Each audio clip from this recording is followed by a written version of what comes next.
Hello and welcome back to the program. This is Doug Foresta, and I could not be more excited to have back with me Maylin Reyes. If you are a fan of the show, you should remember Maylin. She used to be with San Diego Partnership, and now she's moved on from there. Maylin, welcome back. Thank you. I'm excited to be here. Thanks. So, I know that you're working right now in your transition into the HR sector, but we're Yeah. actually going to talk today about something else, which is what people might not know is that you also started working in the health, fitness, and wellness industry. So, tell Right. us a little bit about that. Yeah, so I've actually been a certified fitness instructor since 2016-ish, the end of 2016. And if you know me, I've always worked more than one job. At one point in my life, I was on 5 different company payrolls. It's I don't know why I do this to myself, but fitness has always been kind of an outlet for me, to de-stress and decompress from all the other jobs that I had. And I remember being in a spin class one day, and the instructor looked like she was just having the time of her life. And I was like, I want to do that. I want that to be a part of my day. And so I went for the certification. I started working at the University of San Diego as a spin and sculpt instructor, teaching to college students who had way more stamina than me. And then I transitioned into, working for different boutique studios and different gyms and throughout San Diego County. So it's been a good 5 years of being an instructor. The pandemic last year had shut down a majority of the places that I worked for. So the studios kind of permanently shut down, and I was navigating how I might continue to teach, which kind of brought me into doing corporate wellness and virtual classes for different companies that really wanted to include health and wellness in as part of their benefits package or just a part of their meetings. I mean, we're sitting and in Zoom meetings sometimes for 6 hours a day. I think it's encouraged to get some movement in and take some We're breaks. not, yeah. I mean, so many. Well, first of all, I want to make sure. So, the fitness brand that you started, right? You started your own fitness brand called Move with May, right? Correct. That's Yes. yeah. I Yes. want to make sure people know that. So that was going to be one of my questions was about COVID and the pandemic. And so, yeah, I mean, so many people have, myself included. I'm working on it, Maylin. I'm working on it, taking off the pounds I put on. And I think a lot of people probably were in that situation where yeah, we're sitting more, we're not moving as much. So talk a little bit about that. You said you mentioned you were working like with corporations because right, you couldn't do what you were doing. So what does that look like? Right. So I have kind of embraced the idea of not even it having to be kind of a recurring thing, just because this is a kind of a side fun part of my life. I'm not necessarily looking for it to be, my full time job right now. But I have always believed in health and wellness being something that's universal, that everybody has access to, that is affordable. And, boutique studios are not that. They're not affordable. They're like $200 a month. And it's just, I really think that this should be affordable and this should be something that's accessible. And if it's able to be offered through your company, I think that's even better. It shows investment in your employees. So I was offering, to do these classes in retreats, in meetings, in conferences. It did not have to be a recurring thing unless they requested. I had some companies that were like, we want this every week. And so, and that's really up to them in regards to the timeframes, the formats. I teach multiple formats, so they're able to kind of choose what works for them depending on the population of their staff and the, kind of the demographics around it. So it's been good. It's been exciting. I've worked with really big brands, so it's exciting to kind of do something fun, be able to offer it for people who might not get movement in throughout the day. So it's been That good. so you mentioned like doing retreats and things like that. Just to be clear, would you be going in person or would that be virtual? Right. So I have done classes virtually for companies.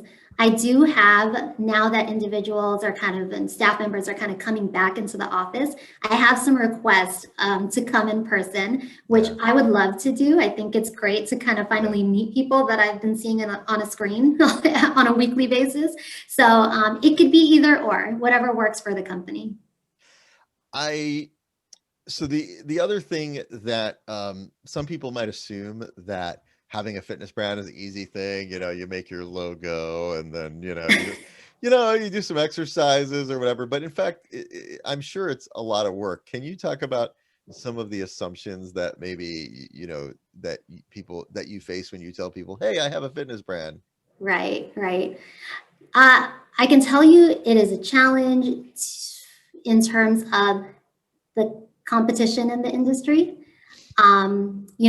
I think social media and being able to network has been probably the easiest part of it, but the competitiveness and trying to find your, space and why you're different, I think is where you need to find a way to fit in. And a lot of my fitness friends and instructors have just been doing this full time for that's what they do. That's what they've always done. So I really have kind of honed in on the corporate space because I come from that work and I know how stressful it is. And I know that there is a budget that for this and I know what that budget might look like for organizations, for small Right. organizations, medium-sized businesses.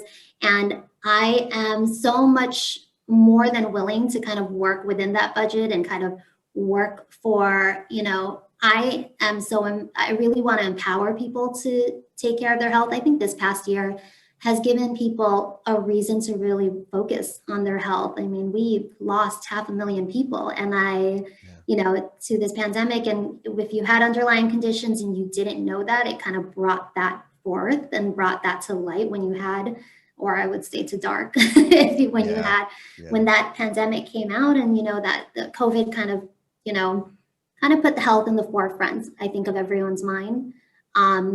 So I would say that the challenge really is to find where you fit in best. Because I haven't been in the industry as long as most people, I had to really find a way to gather clients where it made the most sense for me and where my skills, like in business development, and really telling them, these are the benefits. Your employees will come to work happier. You'll see more retention. They know that you care about their health and not just the work that they're doing. So it's been a challenge in terms of that. But because it hasn't been my full-time job, I feel like it's just been fun. It's been fun to do something that I love. Well, there's fun, but there's also the skill involved. And so, like you said, you've worked with some big brands. I know you've done some collaborative events with sponsorships and giveaways. Um, talk a little bit if somebody's interested. Maybe someone's like, "Oh my gosh, I've always wanted to do something like this." What are Right. some of the skills that I would, not me, but someone else who's not me, that would need going into the fitness industry? In terms of working with brands and sponsors, let me just say this. I never thought I would be doing this. I never thought, and my husband was like, "You're an influencer now." I was like, "What even is that?" But I really had to realize that working with brands was what was going to get my name out there. Them resharing my posts, them, whatever reach they had in terms of the amount of people that are following them, is how I got a lot of people interested in what I do. So I think that and how I got to work with the brands has really kind of been a blend between my network that I've had from just having a regular job and corporate job, and then just asking. That I remember a fitness instructor, telling me that one of the best things that you can do for this industry or in life in general is, so much of what we get out of anything is just by asking.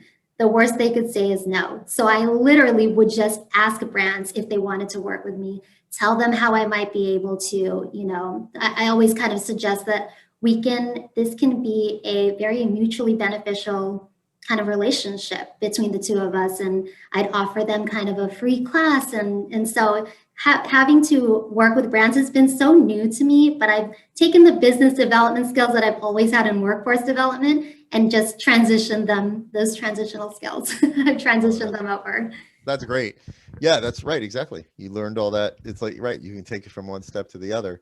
Right. Um, so yeah, it's really interesting. I mean, I'm really curious too about the like doing the virtual versus in person. Do you enjoy one more than the other? Do you like them both the same, or like do you think like even as we go back to sort of as we start to go back to in person, will you do Yeah. some uh Right. more virtual stuff?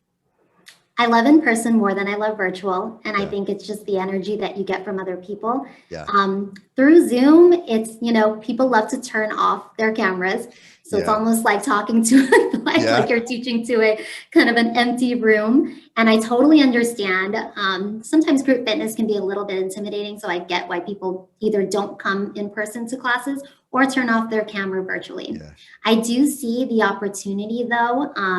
I would love to continue doing virtual classes just because I taught a class, for example, for Yelp, the employees at Yelp, and somebody joined from New York. And so it's this opportunity to kind of bring people together from all over the country. Yeah. So I would love to continue kind of a virtual space just for that purpose, for the purposes of bringing together everybody. That if you have a company where they're kind of spread out throughout the country, I think it's super helpful to kind of bring them together in a team building space. Makes sense. And I think what's going to happen honestly is we're going to have some type of, I think everything's going to be some type of hybrid, right? We're not going to Right. lose, no one's going to want to fully live on Zoom, but no one's going to forget that we can do all this other stuff. Yes. That's really cool. So last words of advice for people who, might be interested in this, really be interested. I think there's many people who would kind of love to do what you've done, create your own fitness brand. So yeah, I want to, give you that. What, any last words of advice for people? um I would say just do it. I would say do that for any kind of passion that you have. Yeah. I've seen so many people be so creative and create amazing products and businesses and, opportunities for themselves. It's so much easier now than it has ever been before. I think we've had time to before. For me, I had to be forced to slow down, and this pandemic really helped me to just slow down, that I didn't have to say yes to every gathering, that I didn't have to say yes to everything. But it really helped me to focus on what makes me happy and what I love to be doing. I say start with what you love. If fitness is it, I encourage it. I think it's a great, I think fitness in particular is such a, I mean, who doesn't want to get paid to work out? Right. I would rather get paid to work out than to Yeah. just work out. So whatever it is that you love to be doing, whatever it is that that is a passion of yours, I had never imagined, and I have told people, I don't want my own thing. I just want to work in a studio. I don't want my own business. That sounds difficult, but I have embraced it and I love it. And I'm so happy that I did it. I am not a person that wanted to show my face on, Instagram and post pictures of myself. Somebody told me, but you're the brand and Right. you are the product. And the way that, businesses work is you kind of have to showcase the product. And so it really helped me to, go in and actually do it and not be afraid of it. And, kind of take, I mean, there's always going to be people who say you can't do it. So you kind of have to take the bad with the good, but the good is definitely worth it. Oh, that's wonderful. So I want to make sure that we give our listeners that they know how to follow you online. Speaking of Yeah. Instagram and all that, tell us how we can follow you and move with me. Yeah, so my Instagram handle is at move_with_May. So just move with May with the underscores. And it's probably the best way to kind of interact with me. I think that I post a lot of videos. I post a lot of things about events that are going on throughout the county. And then I'm hoping to start teaching kind of just virtual classes that are accessible and affordable for people. That is so great. I have been talking with Malin Reyes. I hope we get a chance to do this again. It was a long time, but I really congratulations on everything you're doing, Thank you. and all how you're helping people be fit and stay fit. As we move out of this pandemic. Thank you, Malin. Thank you.